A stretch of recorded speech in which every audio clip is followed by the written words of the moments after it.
Alright, Rogue phase 3 time. So let's cover the absolute BIS list, so what are the BIS items you can get. Then we'll cover some potential side grades, Prio friendly items, basically things that aren't quite BIS but they're close to BIS, and they're what I'd recommend as kind of side grade options that you can look towards, or more friendly items that your guild isn't going to yell at you for trying to Prio, for example.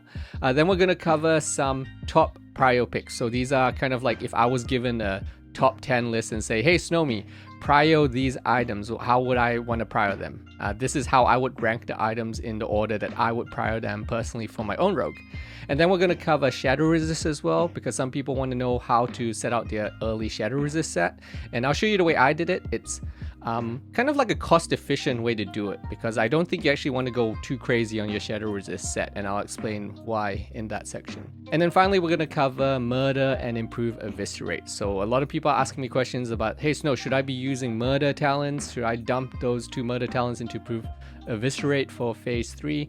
Let's cover it now and let's get into the guide.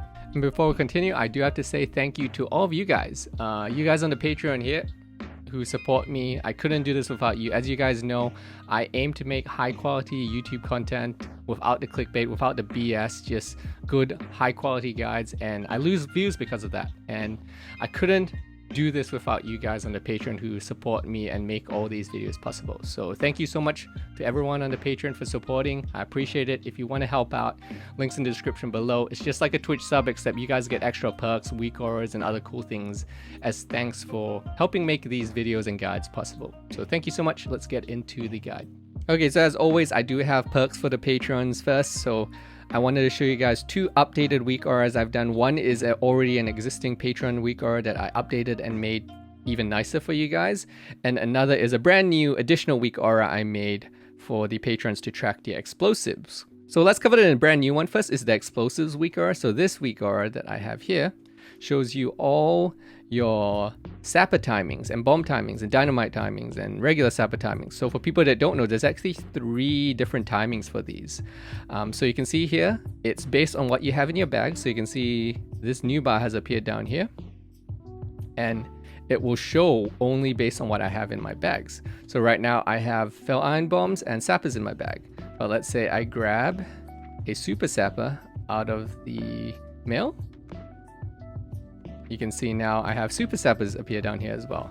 So you can see this is how it tracks the explosive timings, is because super sappers you use on a 5-minute cooldown, but after you use your super sappers, you can actually use your regular sappers. And then after you use your regular sappers, you can actually use your fell iron bombs or grenades or whatnot for 2 to 3 times basically, and then your super sappers come back up. So I'll show you here. So if I use a super sapper, so you can see I have a super sapper here in my bag. So let's say we click that. So you can see it sets my other timers on a 1-minute cooldown. So basically this is the way that explosives works for people that don't know, is that when you use your super sapper, it puts the super sapper on a 5-minute cooldown, but then your regular sappers and explosives can go on a separate cooldown. Then if I use my sapper charge after this, it'll put both the super sapper cooldown will still be running down, but then my regular sapper cooldown will be running down. But then if I use my explosive cooldown, that's again separate, right? So this is why I have 3 different cooldown timers here to monitor them. And this is for the super sweaty players basically. You sweaty guys that want to monitor your cooldown timings and are throwing these grenades a lot. So for the grenade slot, it actually monitors fell iron bombs, it monitors dynamite, and it also monitors adamantite grenade. All 3 of these are overlaid on the same spot. And like I said, all of these are dynamic. So if, for example, I don't have any more sapper charges, so let's say I use the sapper charge over here, the sapper is going to disappear. Right? So I use the sapper charge, the sapper disappears because I don't have them in my bags anymore. Right? So it gets rid of the icon, so I don't need that timer anymore. And you can see it puts my explosive cooldown on a 1-minute cooldown, but my super sapper cooldown doesn't get affected. So yeah, that's just a handy little weak aura I made for you guys. Now the other bonus for patrons is I updated my Rogue Actors weak aura. So you guys may know this weak aura. This is the weak aura that sits in the middle of my UI. It's probably the most popular weak aura I have, and it shows up like your slice and dice timers, your rogue timers, your trinket timers, your tier 5 4-piece timers, things like that show up in the middle here, and it helps you basically time all your buffs together and such. Well, I updated it and made it a little bit more fancy, so I'll show you what I mean. So you can see here, I made the 4-set proc bonus here to warn you. You'll see once it's less than 5 seconds, it has a glowy border, just a pixel border. I think that helps you notice it, and just in case you forget to use your cooldown and it's there. So I basically did this sort of effect on a few things. I did it on Deadly Poison as well. Once it gets less than 5 seconds on Deadly Poison, you see the pixel border comes up. So these are just things I added to kind of help remind you when timers are due. So I added pixel borders just as kind of indicators to point out key timing windows for when you need to be thinking about something, just in case you forget in the moment. Now the final one I did it for is expose armor. So you can see if I have exposed armor this mob here, once it gets below 20 seconds, the pixel border is going to come up. Now I did this because at 20 seconds, that's when you want to start thinking about dumping your combo points and regaining them. So usually around 17 to 18 seconds is when you want to dump combo points. So I set it to less than 20 so that at 20 seconds you know, okay, in the next 2-3 seconds I need to dump my combo points and regain them if I want to dump my combo points at this point. So yeah, it's just a little bit of a helpful thing I added just to help a little bit with timing windows and things for the weakaura. Just a subtle little update, but I hope the patrons will enjoy it. So this is an extra little bonus upgrade I threw in there for the patrons. So you can grab both of these weakaura links for this explosive weakaura and then the updated rogue actives weakaura on the Patreon, linked on the latest post. So enjoy! Alright, now as always, if you want to reference this later or you want it all neatly sorted into information for you guys, this entire guide is available in text format on the website at tvcguides.gg with all the relevant 70 upgrades, links and everything.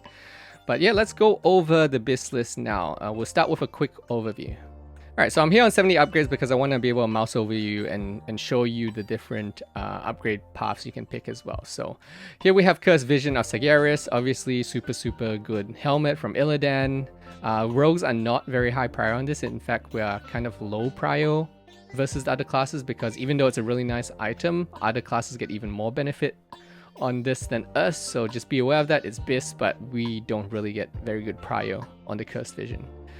Choker of Endless Nightmares, we actually do alright on prio on this, and it is a very good item, but you can see no stamina, so just be aware you are dropping your stamina, survivability, HP for this neck, but it's a very good neck in terms of pure DPS upgrade. Next, we have the 4-piece Slayers. So you can see you use the Slayer shoulders, Slayer chest here, you got your Slayer's hands, and then you got your Slayer's legs over here.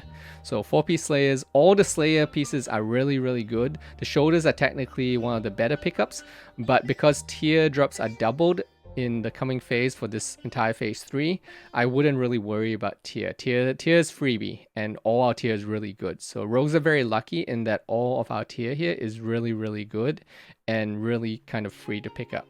At worst, we wait a little bit longer, but because of the double drop rate, tier is free for basically everyone unless you get unlucky.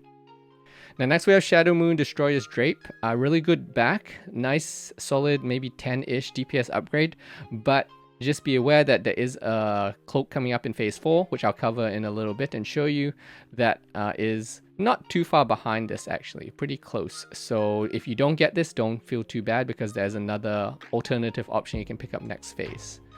Insidious Bands, very nice upgrade actually, quite a good juicy upgrade here. I would highly recommend this higher up on the prior list, but I'll cover the full prior list later on in this guide. But yeah, very good upgrade, the Insidious Bands.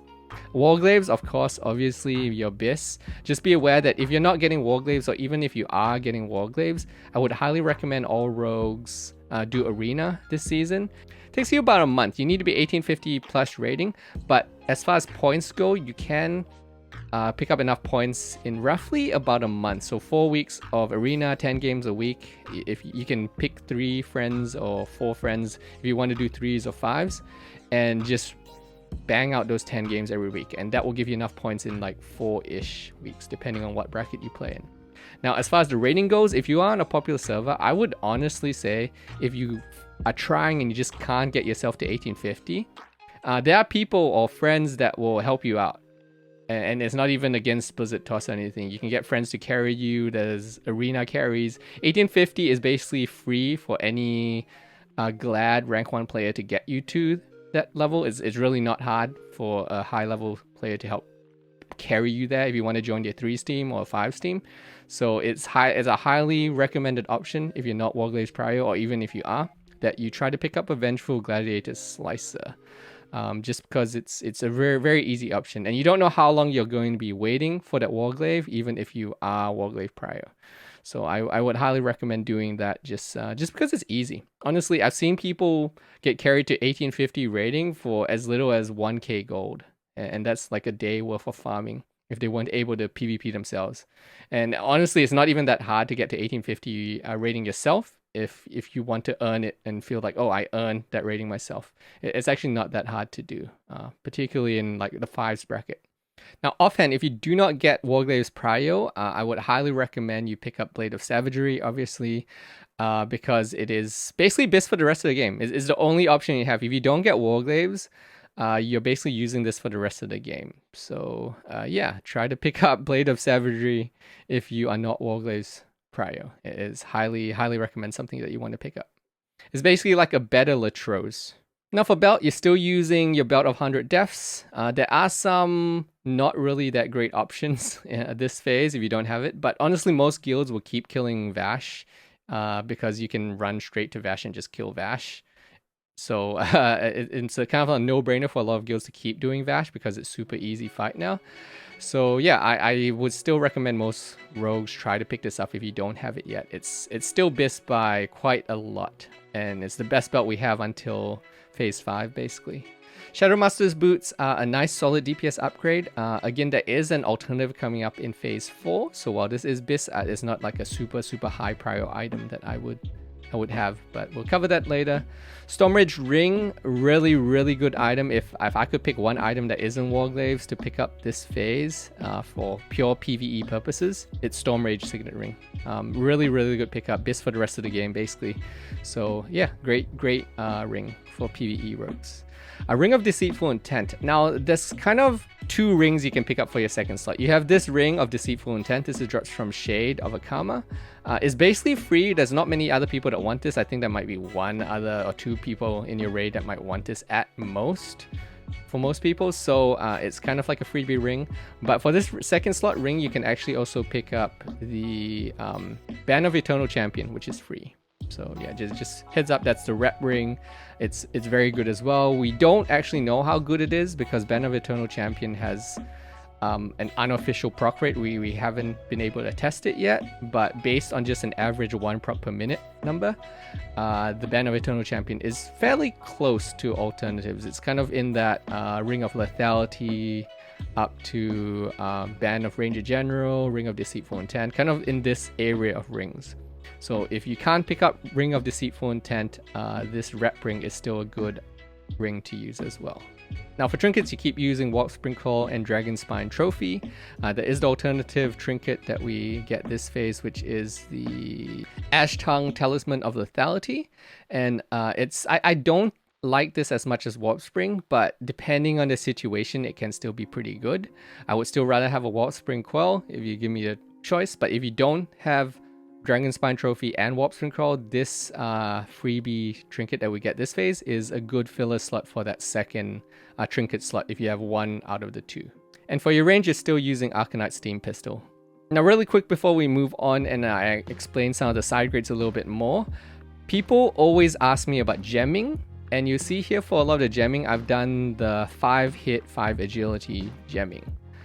Now this is because it's just a very good gem in general, but the easiest way to think about your gemming is that you want to look at your hit number, so the hit amount that you get. So right now I gain 270 hit from the current gemming. Basically you want to go to the guide on my website. I'll link it below as well if you don't know the hit number that you want. Most people do, so for me it's 269 hit is the rough hit number I'm aiming for, and if I'm below that, I gem more hit. And then if I'm above that, I start gemming more agility. That's basically kind of like the Cliff Notes version of how to gem. Obviously, you can kind of alternate it by you can either gem more 5 hit rating, 5 agility gems, or you can split that up and do like 10 hit rating, 10 agility gems. It just kind of, it's kind of up to you depending on what bonuses you have at the moment, what set items you choose to go with, what hit numbers you go with, because as you upgrade, like right now, I wouldn't say just copy the 70 upgrades link for your gemming, because I don't know what items you have.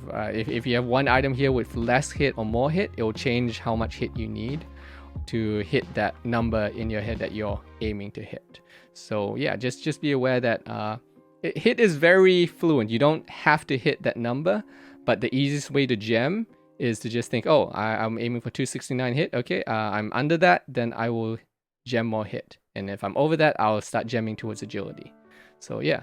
Oh, and by the way, if you didn't know, just hot tip, the 24 attack power gem from jewel crafting, if you are a jewel crafter, is still bugged to give you 32 attack power. So just, heads up, I would use it. It's 32 attack power, even though it says 24. So, just use it if you're a jewel crafter. Now, the thing to keep in mind, the only thing that you need to really be thinking beyond that for gemming is you will have 2 blue gems. So for your blue gems, I picked these 2 in a full BIS situation because you need to activate your meta gem up here. So I picked the Slayer's chest because I get 8 attack power from this set bonus. And then I picked the Belt of 100 Deaths for the second set bonus because I get 3 agility. Now, obviously, this will depend on what items with what blue socket bonuses you have, but obviously, you just want to try to match up your 2 blue gems to the 2 set bonuses or 2 socket bonuses that you have that give the best stats out of the options available.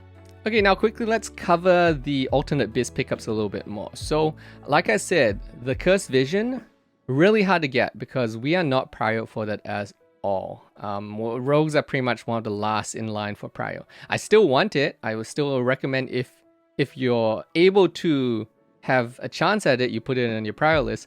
But the Slayer's Helm is a very good alternate pickup while you're waiting for the other classes ahead of you in prio to get to your turn. So Slayer's Helm, we're only talking about losing 10 to 11 DPS, so still a very good helm.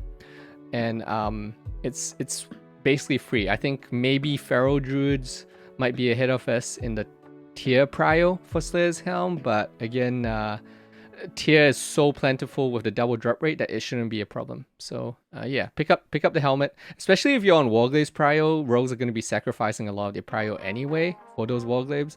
So yeah, tier, really good pickup for the helmet slot. Now, Ring, as I said, Banner of Eternal Champion, it's kind of like we don't know what the official proc rate is on this, so it can be anywhere from like -5 DPS to +5 DPS or more. We just don't know what the official proc rate is on this yet, but potentially it's a BIS ring. It's a BIS level ring, and it's free, so kind of why not? The thing about rings this phase is that you don't really have to worry about any other ring except Stormrage Signet Ring. You have so many choices for your second ring that I would not worry about it. Stormrage Signet Ring is just the one ring that you want to get, and the second option, you got so much to pick from. Now for Trinket, we already covered that. Very good pickup if you're still waiting for your DST / Warp Spring Coil. So Ash Tongue, Talisman of Lethality, very good alternate pickup while you're waiting. Signet of Primal Wrath. So I'm going to cover a few items here which are coming up in Phase 4. The thing is, we don't know how long Phase 3 is going to last before Phase 4 comes out because they're kind of like combined phases but not combined, so I'm not sure how Blizzard's going to treat them or how long we're going to have Phase 3. But coming up in Phase 4, again, we have yet another ring option. So again, don't worry about rings outside the Illidan ring because they are super plentiful. Now next phase, we do have an alternate cloak. So if you can't pick up the BIS cloak from this phase, don't worry about picking up Cloak of Fiends. We're talking about maybe less than a 3 to 5 DPS difference that you're losing going to this Phase 4 cloak coming up next phase. So yeah, very solid pickup from Zal Aman. Next phase if you can't pick up the cloak this phase. Now Ninja Thabi boots, really good boots, actually better than the boots this phase, except you gotta wait for Phase 4, but they are basically free because you get them from 60 Badge of Justice. So yeah, don't worry too much about the boots if you can't pick them up this phase, because next phase we get a really good boot option for free. Okay, now you may already know this as I've basically explained it as I've gone along, but if you want just a straight out list of what I would recommend as the top PvE rogue items to prio, by far and none, prio Stormrage Signet Ring first, okay? Stormrage Signet Ring, you should prio this first. It's BIS for the rest of the game. It's a good chunky DPS upgrade. We're talking 10 to 12 DPS upgrade from the next best ring you can get this phase. So very good pickup that you're going to use for the rest of the game. Now, keep in mind that the rest of this prio list does assume that you don't mind waiting for your tier. I personally don't mind waiting for my tier. That's why I have it down here in the last slot, because tier is usually free. You wait long enough, tier is just free for everyone because of the double drop rate. So I don't really recommend that if your guild does some sort of prio list system that you have to submit. I don't recommend putting tier very high at all, if at all. I don't mind waiting personally to pick up my tier.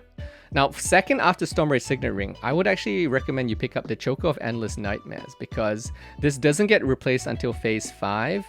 The alternate options you can pick up this phase, we are not priored for, in that other classes want the Choker of Serrated Blades or whatever that secondary armor pen necklace is. We are not priored for that, so you really do want the Choker of Endless Nightmares. And it's a good 15-ish DPS upgrade from what you're currently using right now. So highly recommend you put that number 2. Now number 3, you can put Insidious Bands. That's what I'm doing. It's a good chunky 15 to 20 DPS upgrade if you're upgrading from phase 3 items straight to it. You do have some alternative drops. That's why it's not number 2, in that there are some alternative braces that do drop this coming phase 3 as well. So it is still BIS though. So even if we compare those to the alternative drops, this is still like a 6 to 9 DPS upgrade from them, or a 15 to 20 DPS upgrade from a phase 3 level item. So yeah, really good braces here. And also good for PvP, by the way, depending on your comp. Some double DPS comps, for example, might really like Insidious Bands. Now, Cursed Vision of Shahraz. This is man, it's an item everyone wants, is the problem. And our Slayer's Helm is so good, like I said, that it's really hard to justify giving rogues prio on this. But it is still a solid 10 plus DPS upgrade over even Slayer's Helm. So while I have this ranked 4, it's mostly just due to the fact that I don't think rogues can really get prio on this in most guilds. So it's kind of not really worth wasting a prio on it if your guild doesn't have rogues competitive in the prio distribution versus the other classes. But if for some reason your guild has like open prio on this, okay, if I don't know why, but if for some reason your guild has an open prio system and you can prio Cursed Vision higher, I'd probably put it at maybe like number 2 if I could get it higher. But that's totally depending on you. For example, I prio this even more because I PvP and I want this for PvP. But just be aware, super hard to get prio on Cursed Vision, because rogues are really not the best class to pick them up early. So I don't know, maybe your guild gets lucky and you get a ton of them. Fingers crossed for you. Now after Cursed Vision is Shadow Moon Destroyer's Drape. So Shadow Moon Destroyer's Drape, it's a solid 10-ish, say, DPS upgrade, and it's BIS until phase 5 basically. But again, this isn't high up in the prio because we get a Zal Aman cloak next phase that is only a little bit DPS below this. So if you miss out on this, it's not the end of the world. You can pick up the Zal Aman cloak next phase. Same with Shadow Master's Boots. This is low because while it's a 10 DPS upgrade from Edgewalkers, we get that freebie badge option next phase. So it's like not super high prio there. And then after that is all the tier gear. Now, out of the tier gear, the shoulders are your best option to pick up, but I wouldn't actually really highly prio tier gear again, just because it's basically free. And I don't believe you can really be like, hey, I'm gonna pass on all tier gear and pick up shoulders first. At least that's not the way it works in most guilds, because the tier drops are kind of RNG, so like it might be kind of silly for you to pass up on all the other tier pieces just to get shoulders first. The tier drop rate is high enough that I think you just pick up the remaining tier pieces as they drop and not really worry about prioring one over the other. And for those asking to swap out your previous tier bonuses for the incoming tier bonuses, you want roughly 2 items. If you're going to break your current tier set bonuses, you want roughly about 2 items to compensate for the DPS loss of breaking your current tier set bonus. Okay, now let's talk about Mother Shahraz, Shadow Resist gear set. So the tricky thing about this, okay, and I've had a lot of questions, people asking me about the Shadow Resist set, it's that you can get a better gear than I'm displaying now. You can get a better gear set that has better Shadow Resist and remaining stats. But the reason I do the set the way I have it shown here is because this is kind of like the easiest set to make for a gear set that you're going to replace super quickly. Because your guild is going to make crafted gear as you keep clearing the raids, and then you're going to get rid of all your crummy shadow resist gear anyway. So this is like a very temporary thing. And as well as that, I do think that rogues, so keep in mind here, rogues in particular, we have sprint, and if you want to do the rocket boots as well, we have sprint and rocket boots. And potentially there's a jewel crafting knack that you can click as well to give you a little shield. Our class has so many options to get out of the Mother Shahraz mechanics that we might be the class that really doesn't need shadow resist all that much. But you know, being a good raider, you should still put together your shadow resist gear, get it ready, have that 174 shadow resist unbuffed. But just be aware that I'm making my gear set expecting to not really even need it that much, but I'm just doing it just because, you know, I'm being a good raider by being prepared. And by the way, for the people wondering, 174 shadow resist is the number to aim for, because 174 plus your raid priest buffs will get you to the break point where you have a better chance to not take full damage from your shadow damage. So that's why everyone and every guild is telling you to get 174/175 shadow resist. Okay, now looking at the set I have here for shadow resist, it's literally just I went back to what I had in the start of the game for my armor pieces.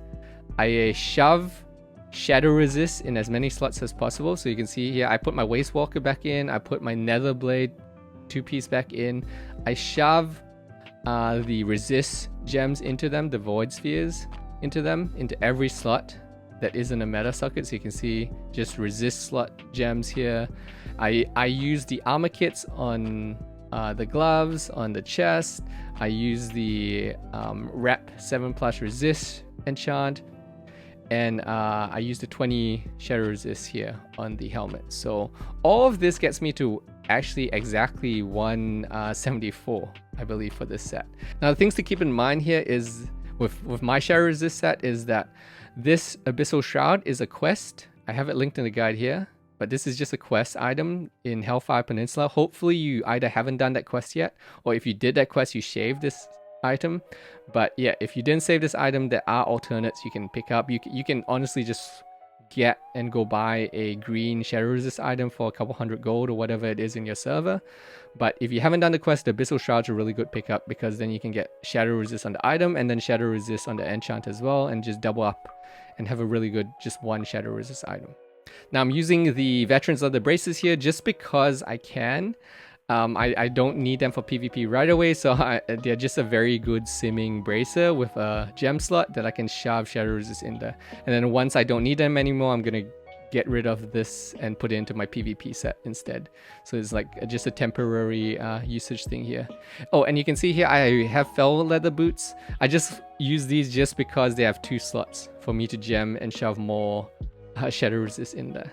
So you can see just the theme of this is just pick up gear with lots of slots for me to shove shadow resist in. It is basically the key. Now the one thing I will say is the neck. So this is the free neck you get from the quest, but you can actually pick up a quest called Pendant of Shadow's End. It's a jewel crafting neck, and depending on guild, you guys might be doing the strat where you have everyone in a guild pick up this Pendant of Shadow's End instead of this neck. And then the Pendant of Shadow's End, I'll show you here, has a clicky on use 900 to 2.7k shadow damage shield for you and your party members. So this is like kind of a potential alternative pickup instead of the medallion if your guild is going down this strategy instead. Now again, keep in mind, final thing is you don't have to copy this exactly. Again, this shadow resist gear is only going to be used for a little bit until your guild gets the mats for the crafted stuff, and then you can replace all of this. So this is why I'm not going crazy on farmable shadow resist gear, when you can just fill your old gear with shadow resist stuff and then use that just for the initial clears. And then again, like I said, rogues may not even need to be using all that much shadow resist when we start accounting for rocket boots and sprint if we want to use those. Alright, finally, murder versus improve eviscerate. So this is a question a lot of people are having, and including myself, I pondered over this a lot, is that do we keep the 2 points in murder or do we move it to improve eviscerate? And the 2 things to consider here is that there's only 4 bosses in Black Temple that are humanoid. So we're talking about advantage of murder. You're only going to take advantage of that on 4 bosses in Black Temple, and none in Hydro. And a lot of the trash in Phase 3 is not humanoid as well. So murder is not that great. But the alternative, if we were to put the 2 points into Improve Eviscerate, the problem there is that you don't really eviscerate much as a rogue in TBC. So outside of adrenaline rush type scenarios where you need to dump a ton of energy really quickly, it's actually kind of rare to use Eviscerate in for a lot of rogues. So there's kind of no perfect option here. Basically, you either take Murder, which is useless on a lot of stuff in Phase 3, or you take Improve Eviscerate, which is also useless a lot of the time because you don't eviscerate that much. Now what I'm doing, if you want to know what I'm doing, is that I'm probably going to pick Murder for the Black Temple clear days. If my guild does Black Temple on one day and Hydro on another day, I will probably go Murder there, just because I just like the Murder damage. I know it's only 4 bosses, but I just like the Murder damage there, and I don't use Eviscerate that much anyway. And then for Hydro days, since Murder is just completely not useful there on any other bosses, that's when I'll probably swap the 2 points to Improve Eviscerate for the Hydro raid days. But if you're raiding on the same day for both of them, then I don't know. Honestly, I'd probably still stick with Murder. But I will say, the one thing that I do remember, so when I used to raid in Progress with some of the top rogues in the world, what I did notice is that really good rogues do tend to eviscerate a little bit more on trash, because they don't want to waste the combo points. They don't want to do a slice and dice a lot of times and just have that slice and dice just be wasted when you're running in between stuff. So a lot of the times they actually tended to do a lot of eviscerates. So if I was leaning towards just caring about just overall damage and I don't care about boss damage at all, I would be tempted to go honestly Improve Eviscerate, just for the overall damage on trash. But that's a very niche thing, so it's still up to you. I could see a lot of pumpers just who want to see big boss damage still stick with Murder just for Black Temple. So yeah, I don't think there's a wrong answer here. It's going to be kind of up to you what you want to prio in your own damage choices. So yeah, I hope you found this guide helpful. Again, thank you so much to all the patrons for supporting me. I got a lot more content coming out for you guys. You guys will see a lot more PvP stuff as well. So thanks a lot guys for the support, and I'll catch you in the next video. Take care.